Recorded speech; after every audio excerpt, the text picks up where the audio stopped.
નમસ્કાર, હું છું આપની એન્કર સ્વીટી દેસાઈ અને તમે જોઈ રહ્યા છો એસપીપી ભારત ન્યૂઝ. નવસારી જિલ્લાના પોસરા ગામમાં પરમ પૂજ્ય કથાકાર દેવુભાઈ જોશીજી દ્વારા યોજાતી શ્રીમદ ભાગવત કથામૃતે સમગ્ર ગામને ભક્તિ અને આનંદના હિલ્લોળે તરબોળ કરી દીધું છે. આ પાવન પ્રસંગમાં ગંગા કિનારે શુકદેવજી દ્વારા રાજા પરીક્ષિતને આપવામાં આવેલી શ્રીમદ ભાગવત કથાની મહિમા અને જીવન મૃત્યુના તત્વજ્ઞાનને સરળ ભાષામાં સમજાવવામાં આવી રહ્યું છે.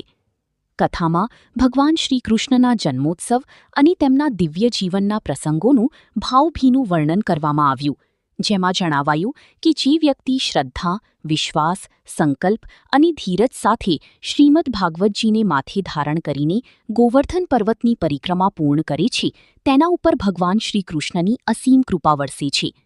વક્તાએ વધુમાં જણાવ્યું કે પ્રાચીન સનાતન સંસ્કૃતિમાં શ્રીકૃષ્ણના પ્રાગટ્યનું મહત્વ અત્યંત વિશાળ છે.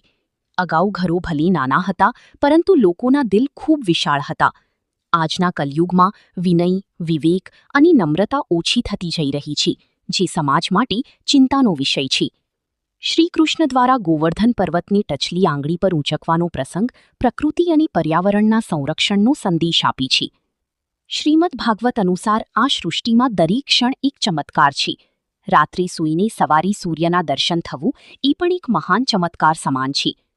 બ્રહ્માના 4 શ્લોકોથી શરૂ થયેલી આ દિવ્ય ગાથાને નારદજીના પ્રેરણા વેદવ્યાસજીએ 18,000 શ્લોકોમાં રચી અને શુકદેવજીને અર્પણ કરી હતી. અંતે ભગવાન શ્રીકૃષ્ણએ પોતાનું દિવ્ય તેજ તેમાં સમર્પિત કર્યું, જેનાથી શ્રીમદ ભાગવત કથામૃતનું મહાત્મ્ય વધ્યું. કથાના અંતિમ ચરણોમાં રૂક્મિણી અને શ્રીકૃષ્ણના વૈભવી વિવાહ પ્રસંગને ખૂબ જ ધામધૂમ અને હર્ષોલ્લાસ સાથે ઉજવવામાં આવ્યું.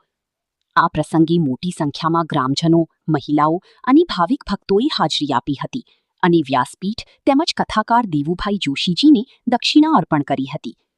કાર્યક્રમ દરમિયાન આરએસએસના કાર્યકર નરેશ ઠિમ્મરે હિન્દુ જાગૃતિ અંગે જુસ્સાદાર માર્ગદર્શન આપ્યું અને ખાસ કરીને મહિલાઓ અને દીકરીઓની સુરક્ષા માટે સજાગ રહેવાની જરૂરિયાત પર ભાર મૂક્યો.